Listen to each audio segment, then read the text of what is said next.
আসসালামু আলাইকুম। হাওরের মাঝখান দিয়ে হাঁটতেছি। এই যে রাস্তা, সবুজের সমারোহ, মনোমুগ্ধকর প্রাকৃতিক সৌন্দর্য, সৃষ্টিকর্তার একবারে নিপুণ সৃষ্টি, যার প্রশংসা করে শেষ করা যাবে না। অপরূপ সৌন্দর্য, যেদিকে তাকাবেন শুধু সবুজ আর সবুজ, সবুজ আর সবুজ। আসসালামু আলাইকুম। হাওরের মাঝখান দিয়ে হাঁটতেছি। এই যে রাস্তা,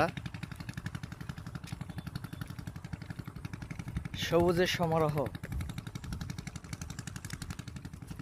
মনোমুগ্ধকর প্রাকৃতিক সৌন্দর্য, সৃষ্টিকর্তার একবারে নিপুণ সৃষ্টি, যার প্রশংসা করে শেষ করা যাবে না। অপরূপ সৌন্দর্য, যেদিকে তাকাবেন শুধু সবুজ আর সবুজ, সবুজ আর সবুজ।